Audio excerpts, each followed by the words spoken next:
This video is not for the people or the humans of this world.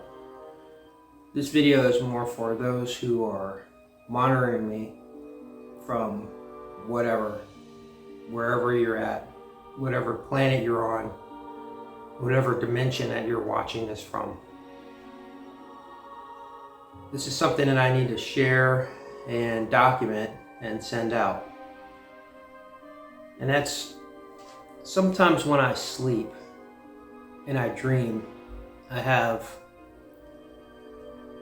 complete songs that play, that I listen to in my head, wherever I'm at and where I'm dreaming. A complete entire song that plays. And I remember how much I loved that song and how catchy that song was. The lyrics, the bass line, the guitar line, the drums, whatever instruments that are being used. It's a complete song and it's familiar. And I'm enjoying listening to this familiar tune. That song does not exist in this world that I'm in now. It doesn't exist at all. This happens not often, but every once in a while, I get these glimpses of this other life, with these songs. That's something that you cannot get rid of. That's how powerful music is, and people of this world probably don't know that, but music is that powerful that musicians here in this world who control mass amounts of humans around the entire globe with making a song is something of value in the universe. So that has to explain why I remember some of these songs in my dreams. And sometimes I would wake up and I would try to write the song down, try to completely remember it, but then it's gone.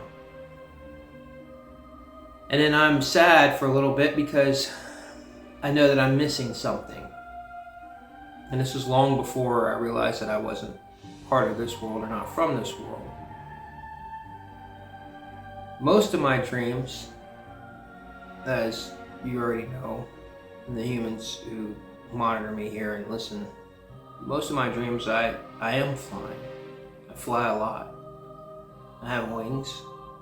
And usually I'm in combat. It's a lot of flying and fighting, a lot of flying and combat.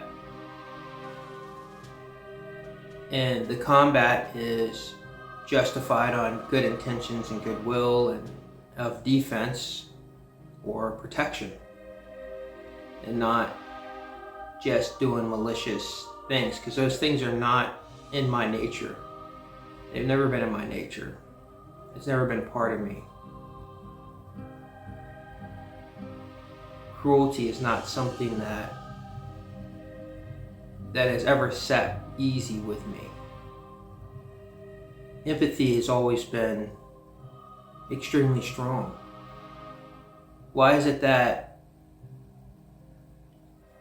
when I hear something about somebody, and this has been this way my entire life, a tragedy or something, and I feel it, I'm there, I'm with them, I'm in that moment, feeling that tragic moment that's happening to that person.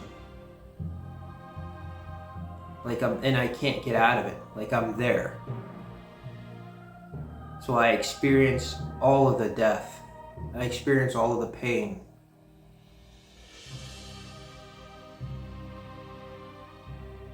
It's the reason why I can't understand why humans here on this planet have a lack of empathy, and then when they say that they do have empathy, yet they want to control other humans by choosing a side.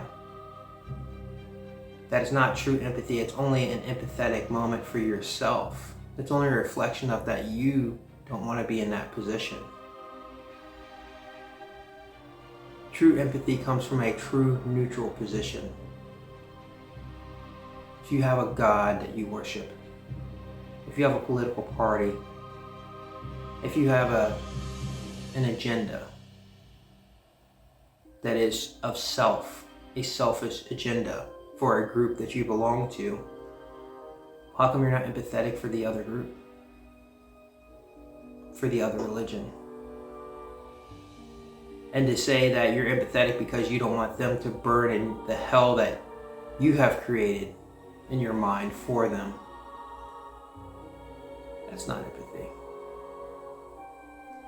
So yeah, I know I don't fit in this world. I've always known I don't fit in this world. It's been like that since day one, since my birth. And I've waited almost my entire life to see the end of this society collapse. And I've known that my entire life. I've been waiting. And I've talked about it my entire life.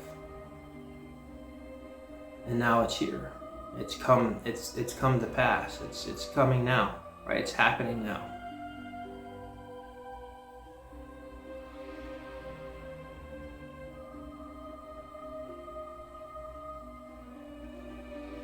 I don't take joy in it. I don't take pleasure in it.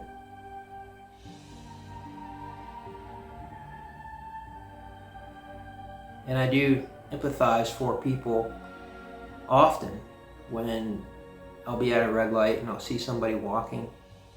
I'll go into the store. I'll see somebody, checking out, at a register. And I see humans that they just are oblivious and unaware. They're completely oblivious and unaware. They're just life beings that are just trying to live and make their way through this life in this world. And that's all they know. And maybe they're promised that when they die that they're going to go someplace special. And that's good enough for them. For them, that's all they want. That's it. It's a very small, very unfulfilling existence for a sentient being.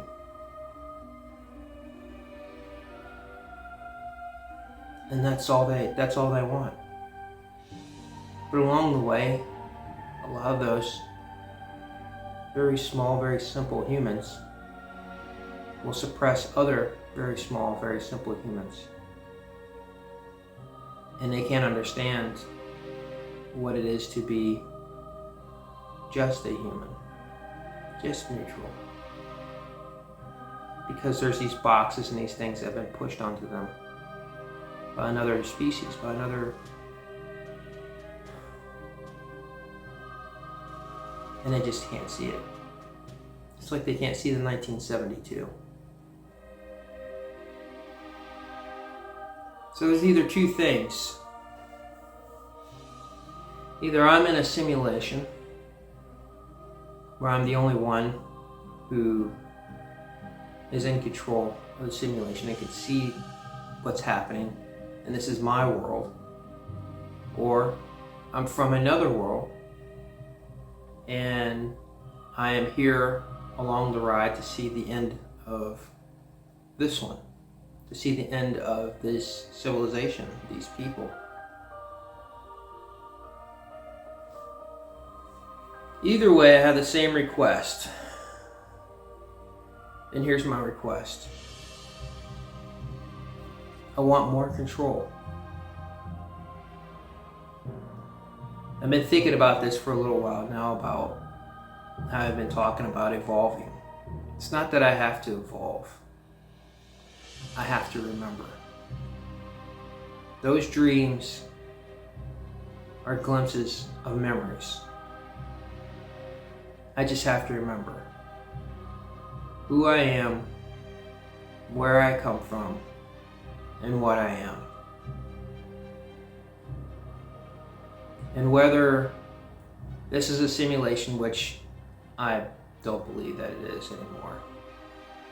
I do believe that there is a simulation running in the background, but it's not just a computer program that's happening.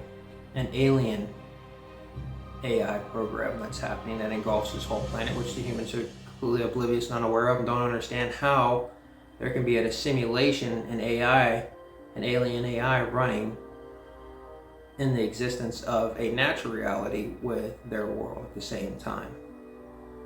They don't understand that. So my request is to have more control, more power.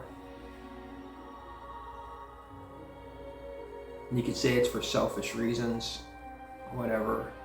It's not that. It's because I want to observe more before this thing is over. And those things that I want is I want to be able to have some of my powers back. And I know for a while that I felt weak.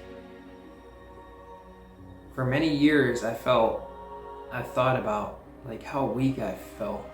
I'm like, why is it that I don't have the strength that I feel like I'm supposed to have? Why is it that I don't have the type of control that I'm supposed to have?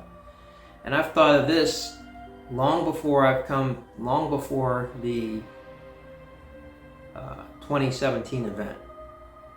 I've known that. My whole life I've looked at cars and said, I should be able to just push that over. That would be easy. I should be able to jump. And I've had dreams about that as well as thought about it. Like, why am I not able to jump from here to the top of that building? Like, I've always felt like it's been taken from me. Not something that's a wish or a desire or something or a fantasy, but something that has been taken from me. Like, I was able to do these things and now I can't do them. I want some of my control back. I want some of my power back so I can do more observing, so I can see more before this total existence is over here. That's my request. You know, it's funny, I was thinking about when I was 12 years old, when I'm almost certain that, and for those of you who know that, and it's not a secret anymore, that when I was 12, I did try to commit suicide. I did put a gun in my mouth, I did pull the trigger, and I should have been dead for some reason.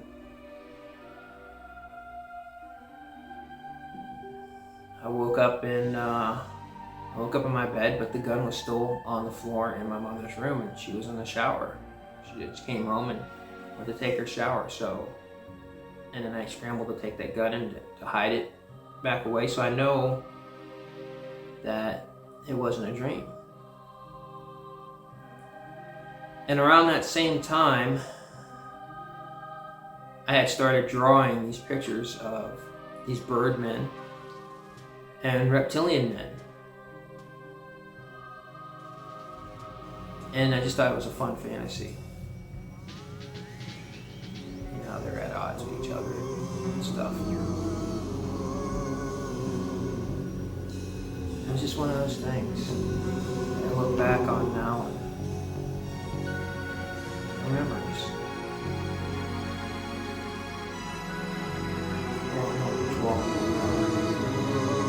One.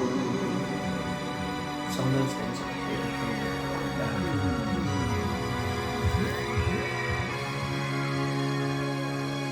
Something happened on the day he died. Spirit rose a meter and stepped aside. Somebody else took his place and bravely cried, I'm a black stone, I'm a black stone. How many times does an angel fall? How many people lie instead of talking tall? He trod on sacred ground, he cried loud into the crowd, I'm a black stone, I'm a black stone, I'm not against you. I can't answer why, just go with me. I'ma take you home, take your passport and shoes, and your sedatives, boo.